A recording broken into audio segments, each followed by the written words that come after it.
brothers and sisters. This is Dr. Elohiym Schnoebelen coming to you from One Accord Ministries with another Treasure Guardians video. And this video actually is kind of a double-barreled thing because, as with many things, you will find that when you keep a Torah commandment, it reinforces your spiritual power. It reinforces your ability as a believer to walk in victory, to walk in power and have protection for you and your mishpachah, your family. So today we're going to talk about the Mezuzah. Now, I understand that might not be a familiar word to you, but we've been telling people about this literally for decades. We did a newsletter article on the Mezuzah back in probably 1994, 1995, somewhere in there. And since that time, we've been suggesting it to many, many people. Basically, the Hebrew word mezuzah is the word for doorpost. Hence the title of our book, Blood on the Doorpost. But, you know, what some people might know and many people might not is that within the commandments, there is a commandment to put the Debar Yahweh, the word of Yahweh, upon the doorposts of our house and upon our gates. And we're going to look at this right now. If you look in your Bibles, we go to what Yahushua called the Great Commandment. And that's in Deuteronomy chapter 6, verse 4. This is where this tool, it's a spiritual warfare tool. And this is where it is mentioned. And I'm just going to start in verse 4 because the whole thing is part and parcel. It contains actually several commandments, but we're going to concentrate on one. So it begins, Hear, O Yasharel, Yahweh our Elohim, Yahweh is one. And thou shalt love Yahweh thy Elohim with all thine heart, with all thy soul, with all thy might. And these words, notice that, words, which I command thee this day shall be in thine heart. And thou shalt teach them diligently unto thy children, and shalt talk of them when thou sittest in thy house, when thou walkest by the way, when thou liest down, and when thou risest up. Thou shalt bind them for a sign upon thine hand, and they shall be as frontlets between thine eyes. And thou shalt write them upon the posts of thy house and upon thy gates. Okay, now, of course, you know, there are people that will say, oh, well, this is just sort of a figure of speech. And to a degree, that is true. But it is also a literal tool that you can use to protect your home. And I'm going to tell you a true story about this because I was involved in a ministry many years ago where they were trying to sell the property. And they had Mezuzot, which is the plural, on the door. And you know, when they came in, they were selling it, and of course, when you put a building or whatever on the market, you have no control over who buys it. And it happened that some I think they were like Hare Krishnas or something like that, some really bizarre, you know, Eastern cult type group came to look at the place, and they walked through the door. And there was this mezuzah on the door, and they got violently ill, and they actually started throwing up. They had to leave. And that's the power of the mezuzah, because it stands there as a banner. It stands there as an ensign to whoever comes that this house is under the protection of Yahweh Almighty, the King of the universe. Now, you might say, what exactly is this? Well, I'll show you. This is in fact, this was probably the mezuzah that was on the doorpost in question. And if you look at it, you'll see, and I mean, there's all kinds of them out there. I mean, you can get on the internet and find all kinds of things. What it is, though, and you'll notice with this one in the back, there's a little place where you can pry this open. This one happens to be made out of, I imagine, metal of some sort. And you put a scroll, a rolled up scroll with Deuteronomy chapter 6, verses 4 through 9 in this little box, and then you affix it to your doorpost. And ideally, you should put one of these on certainly all the exterior doors. So like if you have a door to the backyard, and a door to the front yard and the door to the garage. You need to have a mezuzah on each one of those doors. Now, many people that are really zealous about this, they will literally put them on every door, except, traditionally in Judaism, they say you don't have to put them on bathrooms or on closets, but otherwise, the bedrooms and so on. And especially, your master bedroom and your children's bedroom, because again, this is a commandment. And by putting the word of Yahweh, which is rolled up in this thing, I'll tell you too, you can spend money and pay for a little teeny weeny Hebrew scroll that's kosher and wrap it up and put it. That's not necessarily needed. Some of this, it's like, if you want to do that, that's fine. But we recommend people just simply make a photocopy in your King James Bible of Deuteronomy 6:4-9, or even handwrite it out. If you have good enough handwriting, you can fit that onto a small scroll and roll it up yourself, because the King James Bible is awesome. As you know, we recommend it highly as a spiritual warfare tool. It's nothing better. So either that or whatever you want to do. If you want to, as I say, pay extra money and get a Hebrew thing, that's fine too. But it's not necessary. The point is, you make this scroll up, you roll it up and you put it inside of here.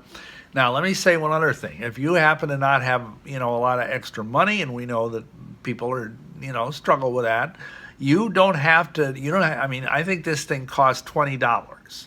And, it's nothing fancy. You can get them that literally cost more than $100 if you want something really fancy, but again, that doesn't matter. What matters is you have the word of Yahweh affixed to your doorpost.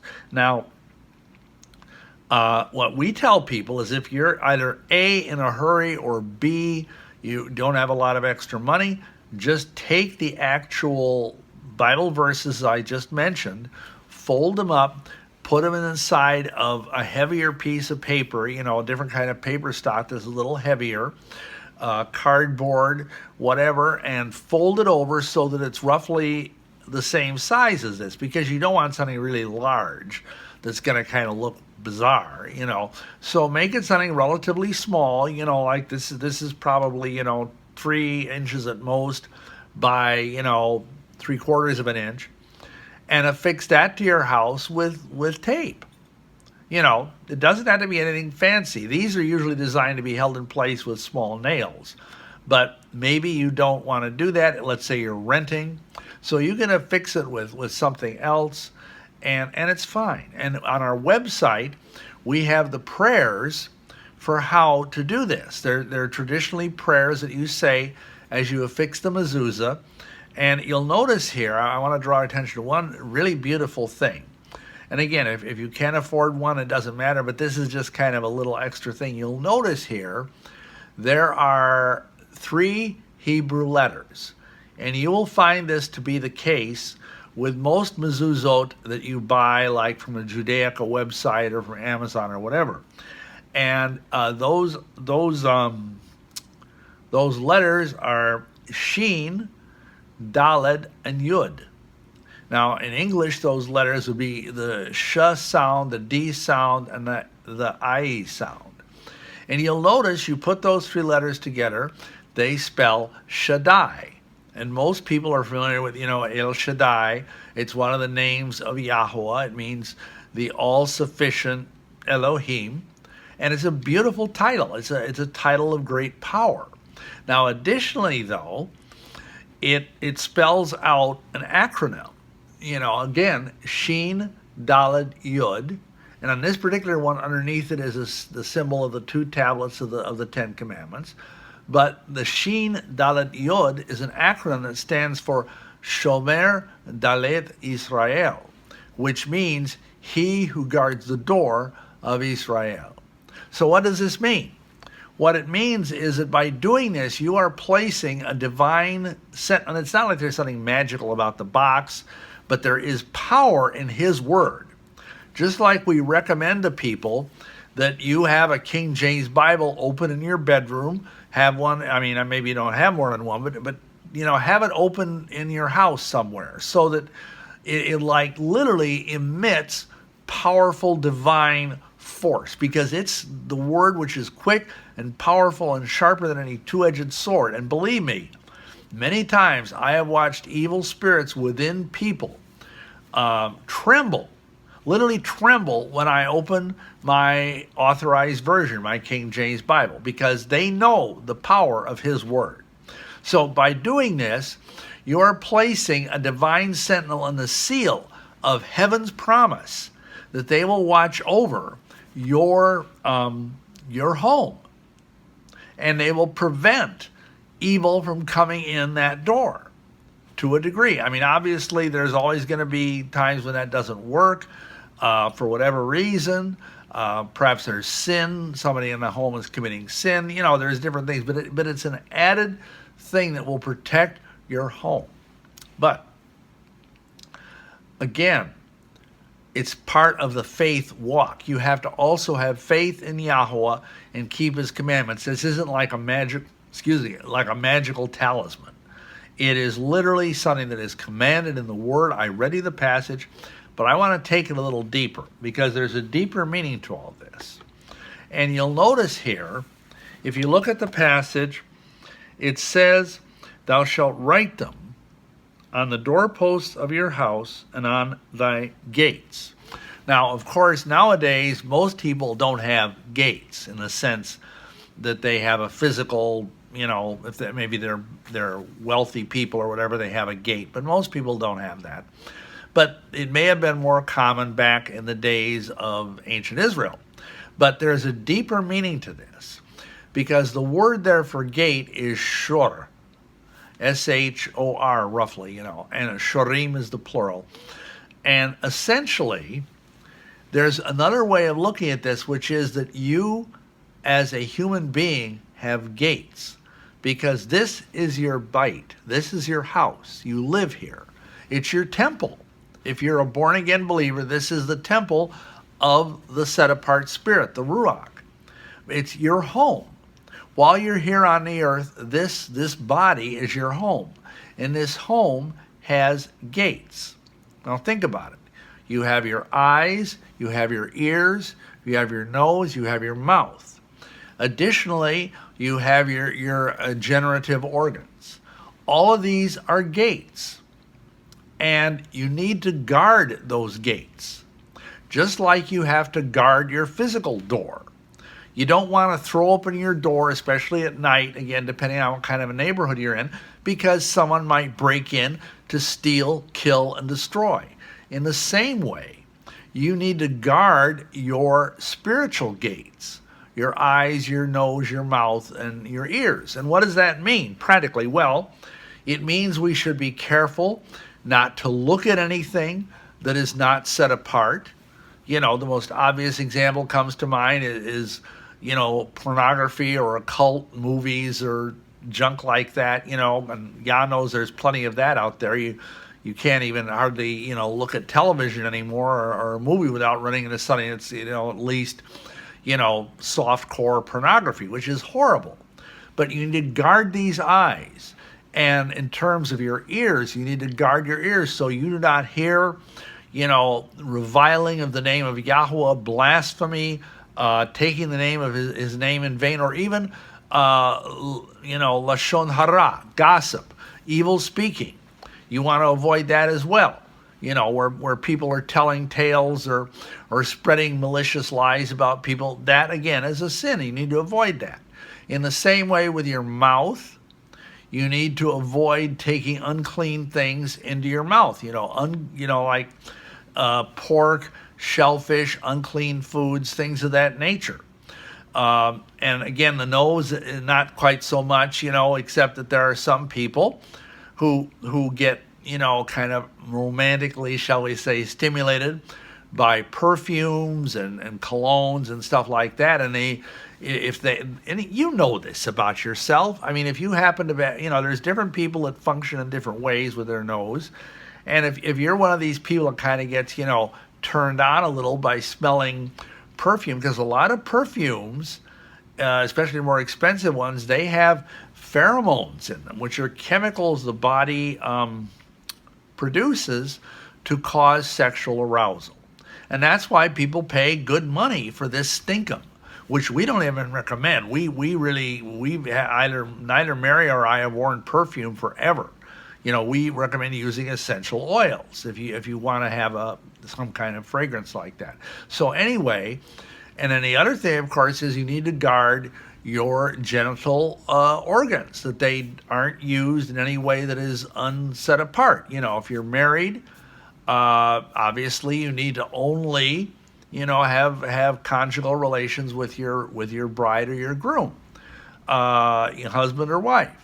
If you're not married, you need to be chaste. You need to not, commit fornication or masturbation or things like that. So it's important. Now you might say, okay, what does this have to do with the Mezuzah? Well, again, the Mezuzah contains the Debar Yahuwah, the word of Yahuwah. And the more you study this book, the more you read the scriptures, the more you let the Torah and the Brit Hadashah, the New Testament and the prophets and the Psalms just go through you, and you write them, like it says, write them in your heart. It will become more and more unlikely that you will sin with these gates. It will be like the Bar Yahuwah, the word of Yahuwah, will be guarding your eyes and your ears and your mouth, etc. This is powerful, because this is the most important spiritual warfare tool you have, is this book. And you've got to immerse yourself in it every single day. And if you don't, then it's like you're walking around, defenseless to a degree. And because if you aren't reading this book, you probably aren't praying enough either. And of course, that's the other component of all this, is the more you pray, the less likely you are to sin through, because let's face it, almost all sins involve one of these gates. Offhand, I can't think of a sin that doesn't, because even if you steal something, it's because your eyes have become covetous, and you see something that you want, and you take it, even if it's not yours. And Yah forbid, but there are people that do that. So these are guardians of the gates of your body, to read his word, to study his word, to proclaim his word aloud in your home, or perhaps to listen to, if you have tapes, or I guess that's antiquated now, but CDs or digital files, MP3s or whatever, of the King James Bible, you can listen to as well. That's powerful. But the main thing is to read it yourself. Let your eyes gaze upon it, because the eyes are one of the main ways in which people sin, either by covetousness or by lust or by, envy or jealousy, whatever it might be. So that's the idea in the Mezuzah. And we recommend that you have a physical Mezuzah of some sort. As I said, it doesn't have to be fancy, but something like that on the doorposts of your house. And if you haven't done it yet and you're wondering why you're still getting shellacked by the enemy, maybe you should do that. And again, we have the prayers and the explanation of how to do it on our website. What's on the website is basically traditional. The Torah does not specify it, but, again, Jewish people have been doing this for thousands of years. You might as well do what they do, because it works. So anyway, we encourage you to take advantage of these spiritual tools. It's like part of your armor in a way, because it's a protection for your house. It's a protection for the gates of your senses. And it will help you to walk in greater victory and with less fear, because you don't want to walk in fear. You want to walk in victory and in power and love and of a sound mind. That's what you want. And the Mezuzah will be one of many tools that you can find in the Torah, in this book, that will assist you in getting this stuff done. So go and put up a Mezuzah. And again, if you want to have something that's not homemade, they're all over the internet. Just type in Mezuzah, and you'll find literally hundreds of them that range from probably less than $20 all the way up to fancy ones that might cost several $100s. And it's not important that it be a fancy one. What's more important is that it's up there on your doorpost. So, thank you very much for listening to this teaching, and guard your gates with the word of Yahweh. If you find these kind of teachings helpful, please subscribe, please share, and also, we are a faith-based ministry. We would appreciate it if you would pray about supporting our ministry on a regular basis. Thank you very much, and may you be richly blessed. Shalom, shalom.